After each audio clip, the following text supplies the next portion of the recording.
Muito bem, vamos falar dos vestígios encontrados em local de crime, né? Tem tudo a ver com as coletas, com a preservação, com a cadeia de custódia. Primeira classificação dos vestígios. Eu posso ter um vestígio verdadeiro, que, como o nome já diz, óbvio, tem relação real com aquilo que eu investigo, mas esse vestígio pode não ter relação. E aí, quando ele não tem relação, ele pode ser forjado ou ilusório. Qual é a diferença? Forjado é aquele que alguém colocou lá para induzir a investigação a erro.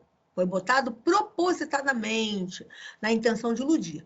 E o ilusório é aquele acidental. O PM que pisou e deixou uma pegada dele no local de crime, ou apagou o cigarro no cinzeiro, não deveria, mas inadvertidamente deixou lá um vestígio que, uma impressão digital, algum vestígio que não tem nada a ver com aquilo que eu investigo, mas não foi intencionalmente, né? Foi sem querer. Também é classificado o vestígio quanto à origem. Se é proveniente da pessoa, por exemplo, o sangue é proveniente da pessoa, se é proveniente da coisa, um projétil que é proveniente da arma, se é misto, se veio tanto da pessoa quanto da coisa. Sinal de luta é um exemplo clássico, né? No sinal de luta eu tenho coisa desalinhada, eu tenho manchas de evidências biológicas misturadas, eu tenho uma mistura aí. Também, a gente pode ter a classificação dos vestígios quanto à durabilidade. Quanto dura esse vestígio? Primeiro, o vestígio fugaz. O que é um vestígio fugaz? É aquele que some rapidamente. Eu acho o exemplo mais tranquilo, mais clássico, é o que a gente chama em medicina legal de rubefação. O que é rubefação? Vamos já dizer, é tornar rubro. É a vermelhidão, aquele que você dá um tapa numa criança, fica mancha vermelha. Por que aquilo é fugaz? Aquilo some rapidamente, né? Aquilo é uma dilatação sanguínea, fica aquela vermelhidão e depois some. E aquilo não chega nem a caracterizar lesão corporal, porque até o cara chegar no médico para ser examinado, já sumiu. Aquilo caracteriza, quando muito, vias de fato, que é uma contravenção das pessoas trocarem tapa. Persistente é aquele que tem uma duração boa. Por exemplo, um vestígio persistente, uma marca de projétil no local de crime é um vestígio que persiste. Ele não some à toa, não vou lavar e vai sumir aquela marca ali de projétil. E o perene é aquele que demora mais ainda a sumir. Ossos que demoram bastante tempo para decompor, uma impressão digital que consegue ficar lá se ninguém limpar, se ninguém ajeitar por grande tempo, é perene. Quanto à percepção, já andei falando aqui, visível é aquela que eu olhei, está lá uma mancha de sangue, eu estou vendo a mancha de sangue ali, e a latente é que está lá, mas eu não consigo ver sem tratar. Talvez uma mancha de sangue que alguém tenha lavado, que eu tenho que tratar com um luminol, que é um teste de orientação, para ele brilhar no escuro e eu conseguir verificar aquela mancha. Aí eu digo que é um vestígio latente, que eu só consigo ver depois de tratar. Existe uma área da análise de vestígio, que é a análise de padrão de mancha de sangue. O desenho da mancha de sangue me fala a respeito da energia cinética do instrumento que produziu e de toda a dinâmica do local. Isso se chama análise de padrão de mancha de sangue, é o que Dexter faz. Todo mundo conhece, né? Porque todo mundo já viu alguma vez na vida, pelo menos, anunciar o seriado do Dexter. A gente reconstitui tudo, porque a gente consegue saber a distância entre o sangue que eu encontrei e da onde ele foi projetado, da vítima. Consequentemente, eu consigo posicionar a vítima no local do crime pela mancha de sangue, eu consigo posicionar o agressor, eu consigo verificar o número de golpes que a pessoa deu na vítima, né, que o agressor deu na vítima, pela análise da mancha de sangue. Eu consigo saber o ângulo que essa mancha de sangue impactou o local. Consequentemente, pela análise siliconométrica do ângulo de local, eu vou dizer se aquela mancha de sangue é proveniente do ferimento da cabeça, do peito ou do abdômen. Eu consigo ver a movimentação, a sequência de eventos. Eu consigo ver se alguém tirou um objeto, porque fica um branco, né? Se o objeto está ali e bateu sangue ali, atrás do objeto não tem mancha. Se tiver um branco e não tem objeto, é que alguém levou um objeto dali depois de que a mancha teria feito aquele percurso. Então, a gente tem uma série de informações. Por exemplo, a gente pode confrontar, como eu botei nesse slide aí, um depoimento de alguém. Essa pessoa aí, notem que ele tem mancha de sangue por escorrimento na camisa, mas tem mancha de sangue por gotejamento na perna. Isso fala a favor de um ferimento sentado. Se alguém contar, ele veio para cima de mim e eu atirei, não justifica esse gotejamento na perna.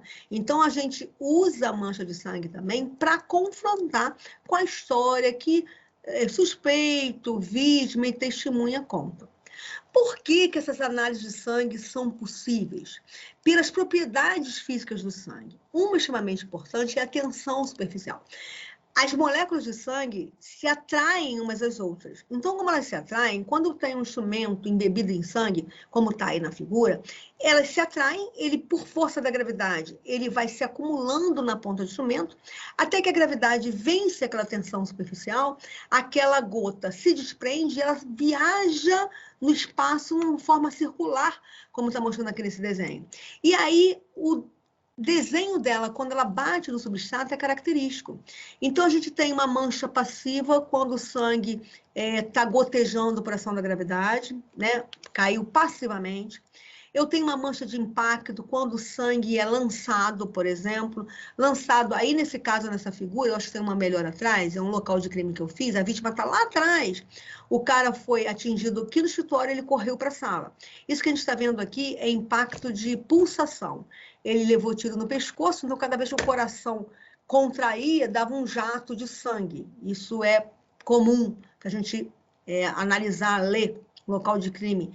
De transferência, quando alguém pega, por exemplo, com uma mão manchada de sangue numa maçaneta para sair num local, está em contato de um lugar para outro. Então, dependendo do desenho do sangue no local, eu vou ter uma análise. Isso dá, por exemplo, a direcionalidade. Quando o sangue toca no piso de maneira oblíqua, que se cair perpendicular, como está no primeiro desenho aqui, ele é redondinho. Pode ter riscos em torno ou não, depende se a superfície é lisa ou se ela é absorvente. Mas quando ele bate no substrato de maneira oblíqua, que está nesta figura aqui nesse desenho da direita, ele, pela inércia, ele bate e tende a manter o movimento. Então, ele é jogado para frente. Então, vai dar uma cauda para a direção que vai. Então, a cauda da gota de sangue me diz para onde a pessoa ia. E mais, se a pessoa está parada, o sangue escorre e bate perpendicular, ela é redonda. Se a pessoa começa a se movimentar, ninguém movimenta com a mão parada, ela mexe a mão. Se ela mexe a mão e o sangue pinga pelo dedo dela, vai bater no substrato, no chão, inclinado. Quanto mais rápido ela anda, mais inclinado bate, menor é o ângulo e mais oblíquo é a mancha. Então, uma mancha como essa aqui, com uma cauda longa, é porque a pessoa estava correndo.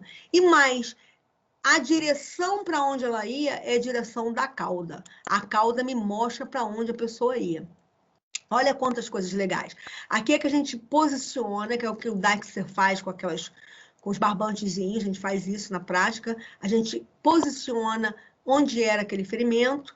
Aqui é uma mancha de parada, a pessoa está dando golpe, pode ser um braço, alguém bota o braço na frente, o instrumento para.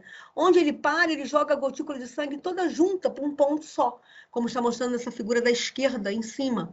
Então, é uma mancha de parada. Se eu dou golpe numa pessoa, né? O primeiro golpe não, porque o instrumento não está sujo de sangue. Mas a partir do segundo golpe, o instrumento está sujo de sangue. Então, o instrumento leva o sangue, então vão ficar trilhas no teto. A cada golpe que eu der a partir do segundo, fica uma trilha. Então, pelo número de trilhas, eu consigo ver o número mínimo de golpes.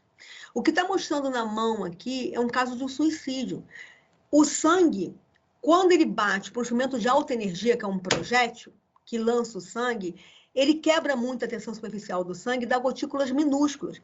Essas gotículas viajam tanto para frente quanto para trás. Então, uma pessoa que dá um tiro na própria cabeça, se não tem nenhum anteparo, se não tem luva, ela tem que estar com a mão suja de sangue do jeito que está aí. É um sangue tipo spray, que é a mancha de sangue provocada por projétil de arma de fogo. Então, é uma série de análises que a gente pode fazer. Evidência biológica. O que é evidência biológica? Tudo aquilo que eu posso fazer exame de DNA lá na frente. Então, pelo, já se houve a tecnologia, antes a gente só podia fazer exame de DNA no pelo com raiz, DNA nuclear. Hoje já tem marcador que você consegue, dependendo da quantidade de pelos, fazer exame de DNA nuclear em pelo sem raiz. Olha que coisa maravilhosa é a ciência forense. Tecido variado, osso, dente, sangue, sêmen, saliva, outros fluidos biológicos, secreção vaginal, suor, leite, colocho, tudo isso eu consigo material biológico para fazer exame. Primeiro de tudo, em evidência biológica para coleta, é localizar. Nem sempre o vestígio é visível, às vezes ele é latente. Então, eu estou mostrando aqui duas possibilidades. Aqui é luz forense. Luz forense faz substâncias, evidências biológicas brilharem, muito usada para o sêmen, por exemplo. Elas trabalham essas luzes forenses por comprimento de onda.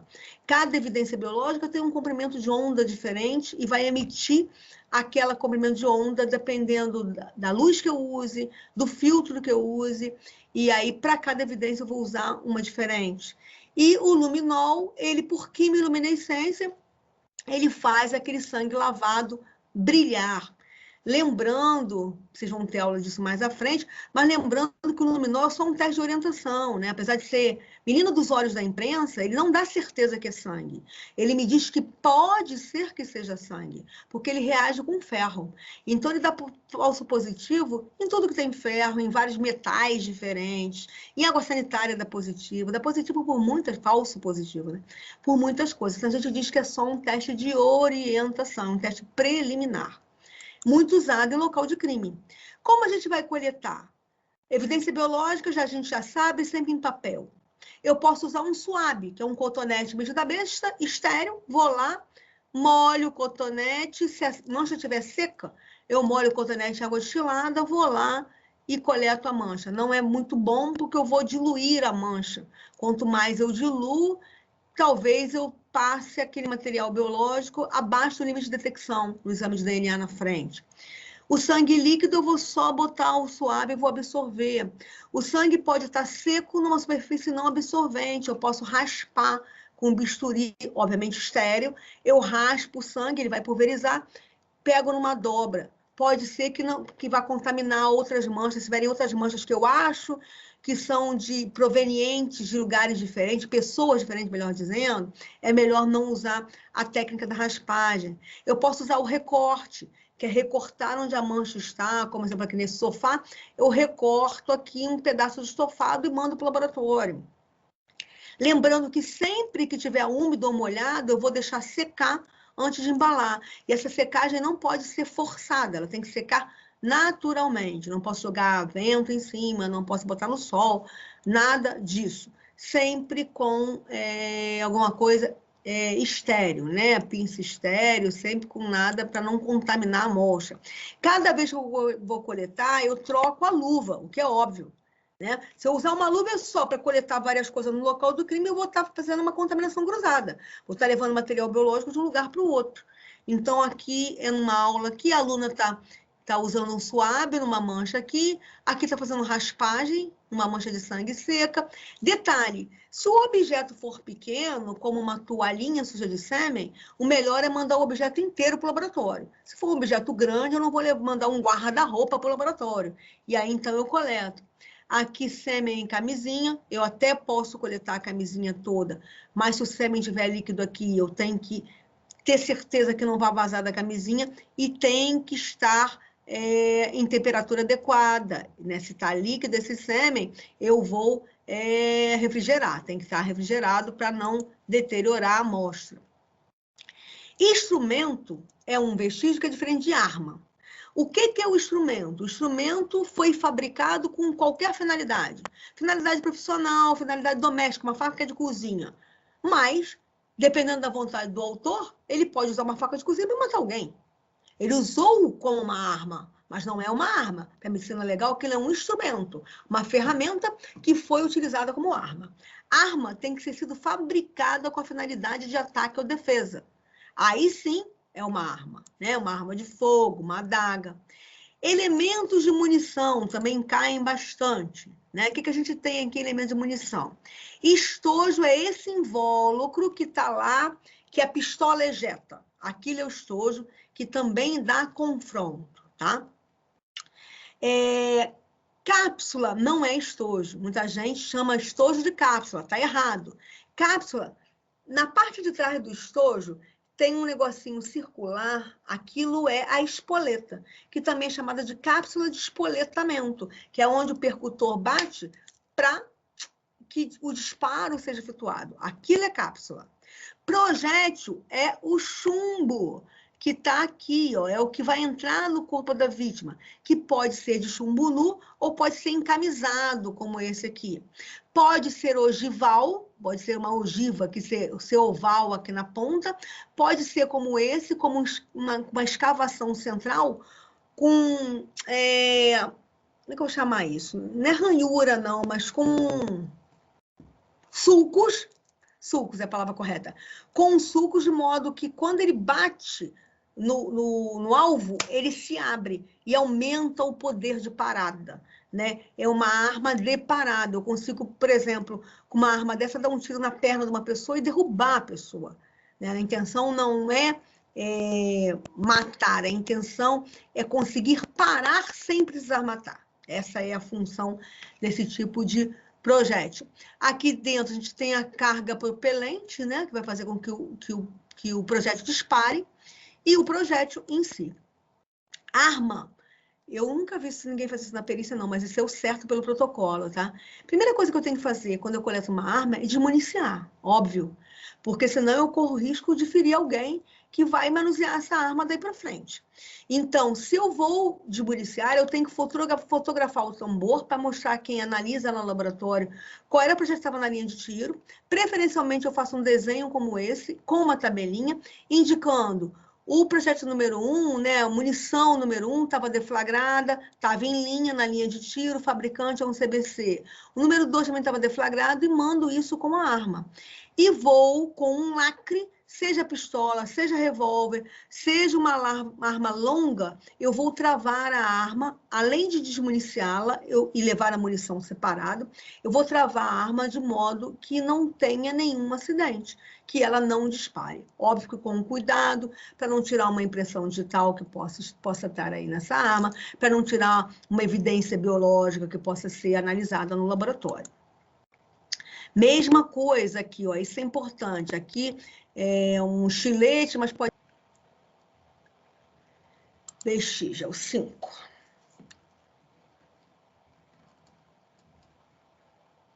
Então, vamos lá. Qualquer elemento material que possa ter relação com a infração penal ou com fato sob análise, cuja condição e posição no local investigado são resultantes da conduta humana, por ação ou omissão, corresponde a um vestígio.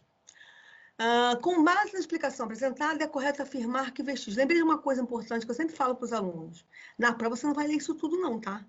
Prova que aquele monte de texto, você vai na pergunta. Se você não conseguir entender a pergunta, você volta no texto, você perde tempo. Então, é correto afirmar que vestígios A. Verdadeiros ou associativos são aqueles que foram dispostos pelo autor para induzir o perito criminal a descrever uma dinâmica diferente? Não, se é verdadeiro, tem relação real, está errado. Ilusórios ou não associativos são aqueles que de forma intencional, se é intencional é forjado, não é ilusório, errado.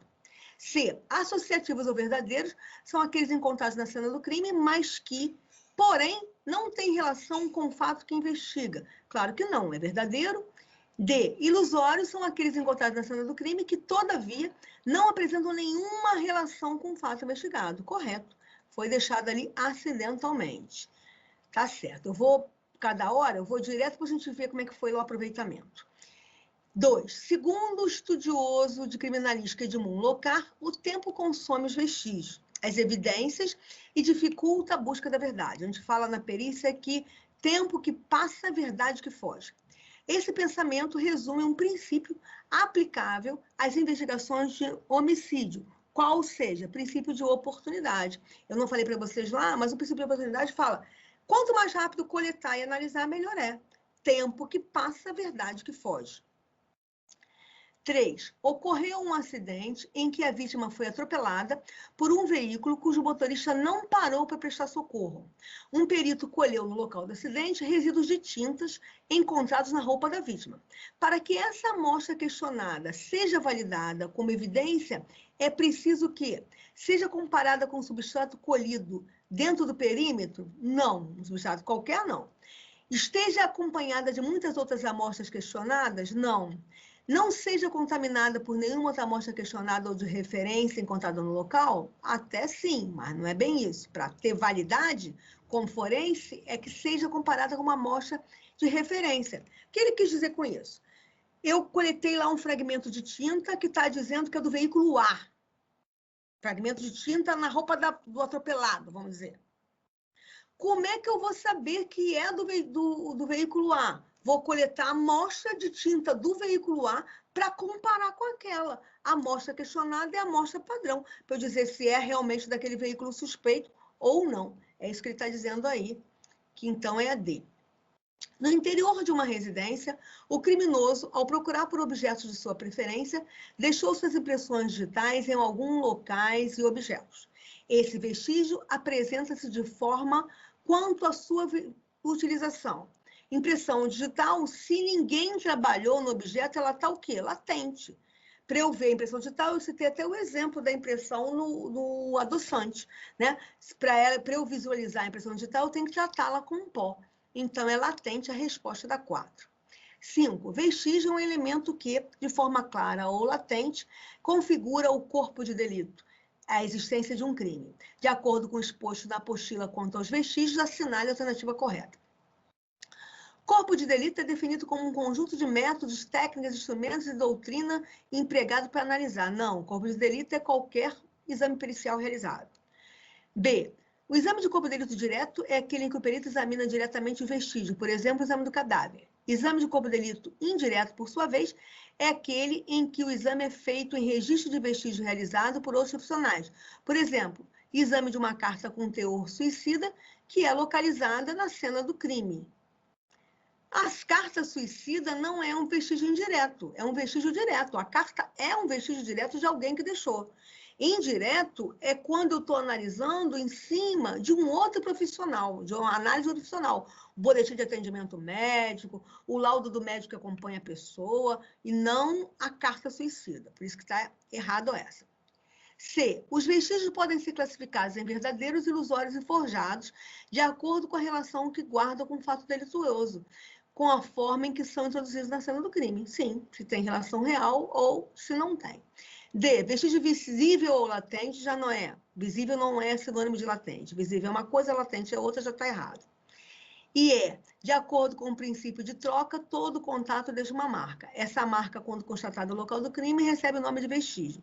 Quando, por exemplo, um agente público acrescenta involuntariamente um elemento ao local do crime, é forjado? Não, é ilusório. Por isso que está errado, então é a C. 6. A análise de mancha de sangue constatada em uma cena de crime constitui elemento material de suma importância na reconstrução de eventos violentos. Essa análise, quando bem feita, encaminha o perito ao passado, revelando a dinâmica da cena estática ora encontrada. Em relação a esse tema, é correto afirmar que as principais manchas de sangue enquadradas na categoria de média velocidade são gotejamento. Baixa velocidade é instrumento que provoca uma baixa velocidade. O gotejamento, que é gravidade, é baixa velocidade. Média velocidade, um porrete, por exemplo, que tem uma energia cinética, mas que não é tão forte.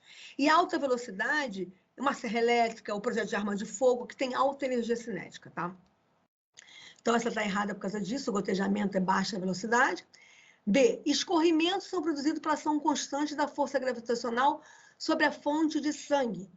Sangue exposto é submetido à gravidade e flui no sentido contrário à ação dessa, não. Imagina, o chão está aqui, o sangue vai escorrer para cima? O sangue escorre para baixo, por isso que está errado. C. Manchas de sangue formada por contato são produzidas quando há combinação entre contatos existentes entre duas ou mais superfícies, além da movimentação de pelo menos uma dessas. Não precisa movimentar, basta que esteja estaticamente ali, é transferência ou contato. E concentração ou acúmulo são formados por fontes que permanecem a determinado intervalo sem movimentação. A gente diz que é acúmulo. Tem alguém ferido, sentado num lugar, o sangue está pingando do ferimento ali naquele ponto e se concentrando. É uma concentração ou acúmulo de sangue. É uma poça, como está descrito aí, então a E é correta. 7. Considerando o vestígio no... Fala. Deixa eu só dizer uma coisa em relação à exaustão. Sem problema. O princípio de trocar também pode ser chamado de princípio de troca? Chamam de troca, chamam de observação, chamam de transferência. Alguns autores dão outros nomes, sim. Pode ser de troca. Troca, transferência e observação. São os 3 mais usados. Tá bom, obrigada. Tá bom? Nada. 7. Considerando o vestígio no contexto do exame de local de crime, assinale a alternativa correta. Não é repetido isso, não? Não, não é não, é parecido. Vestígio forjado é aquele que não está relacionado com a conduta sendo produzido de maneira não intencional. Não, é intencional. B. Os elementos reais vistos por um perito, como o síndrome de Burnout, são vestígios ilusórios. O real é como fosse uma viagem. Não tem nada a ver com vestígio ilusório. Vestígio ilusório é aquele que não era para estar lá, foi deixado acidentalmente. C. Vestígio verdadeiro é o elemento material cujo autor teve intenção de produzir. Não, é o que está relacionado com o crime. D. Indício, vestígio e evidência são sinônimos. Não, cada um é uma coisa diferente. E. Vestígio como material bruto constatado ou recolhido no local de crime pode ser chamado de evidência quando as suas análises apontam técnica e cientificamente a relação. Né? Aquela história lá que o pacote de crime hoje diz outra coisa. É o E. 8. Analise as assertivas abaixo, ver na verdadeira e F na falsa. Sobre a classificação de mancha de sangue no local de crime. A ordem correta, o que ele quer dizer com isso? Classificação de mancha de sangue. Tá. Que é? Latente é uma classificação quando está lá e eu não consigo ver. Patente está lá visivelmente. É uma classificação sim, eu não falei para vocês, mas é. Tá? Tá lá e eu consigo ver. Então, verdadeiro, as primeiras. Patente latente é usada quando eu não vejo, patente quando é visível, é sinônimo de visível. Indissolúvel, não existe essa classificação. Traço existe, por exemplo, sangue pulverizado, que eu raspei, é traço, é vestígio. Então, é uma classificação, é verdadeira, e solúvel não existe. Então, a letra D é a correta. 9. Identificação imediata da arma de fogo é aquela que se realiza por meio de estudo comparativo dos vestígios materiais deixados por essas armas e elementos de sua munição. Os elementos de munição nos quais as armas podem deixar vestígios capazes de identificar são normalmente projéteis estodos e cápsulas de espoletamento. Essa identificação é limitada por suas possibilidades técnicas, pela natureza e pelas condições do material oferecido. Considerando os pressupostos básicos para a utilização do confronto balístico, assinale a alternativa correta. Padrões coletados de uma arma examinada devem ser enquadrados nos seguintes requisitos para que os peritos consigam identificar as armas de fogo: autenticidade, adequabilidade, contemporaneidade, nada a ver, não tem que ser contemporâneo, não tem que ser recente. Unicidade, identidade, quantidade, muito menos. Então está errado que é de contemporaneidade e quantidade. B. Para melhor se obter padrão, é preciso que haja reprodução das condições que originou o projétil. Essa está corretíssima. O que ele quer dizer com isso? Se a minha amostra questionada foi, por exemplo, a gente tem 38 comum, 38 mais P, que tem mais pólvora, tem vários tipos de 38. Se eu vou fazer o confronto, eu tenho que usar o mesmo tipo de munição usada no crime. Eu não posso usar munição diferente, porque munição diferente vai ter resultado diferente. É isso que ele quer dizer. Então, a B é a correta. 10. Uma arma de fogo é um artefato que lança mas projéteis em alta velocidade por meio de uma ação pneumática provocada por gases. Com relação aos elementos balísticos, é correto afirmar. Segundo o princípio de troca de Locard, em que corpos em contato deixam materiais entre si um no outro, o projétil produz um halo de limpeza ao redor do orifício de saída. O halo de limpeza ou de enxugo é no orifício de entrada e não no de saída, por isso está errado. D. A deformação serve para verificar se o estojo ou munição encontra-se com marca do percutor de arma de fogo ou qualquer outra. Não é deformação, é a marca do percutor e não uma deformação. Não é para tentativa de deflagração, é para deflagração. Errado por isso. C. A base dos estojos encontra-se um conjunto de inscrições que identificam o encabeçamento, nada a ver, e outros como 30.38, 30.40 e 9 milímetros. Totalmente errado. D. De acordo com o meu D aí, com o acordo de padrão de deformação do projétil, é possível estabelecer se foi um corpo rígido ou um corpo flácido. Se bater num corpo rígido, o projétil vai amassar, tem uma amostra. Se bater num corpo flácido, ele vai ficar íntegro, tá correta essa. Nos materiais e corpos gerais, a entrada de projéteis peritos de arma de fogo é comumente maior que a saída, não é a entrada menor. Cada elasticidade do tecido, o projétil passa, o tecido retorna, né? Variando. A saída não, como o projétil sai carregando o que tem no caminho, pedaço de tecido, pedaço de osso, ela é maior a saída do que a entrada. Mas a gente vai ver isso bem quando falar em medicina legal. Vamos ver aqui o aproveitamento. Gabaritada a primeira, a segunda não teve dúvida, a terceira também, gabaritada a quarta, a quinta também não foi muito fácil, a sexta cada um marcou uma opção, a sétima foi gabaritada, a oitava um errou, a nona um errou e a décima um errou. Vamos voltar lá para a teoria.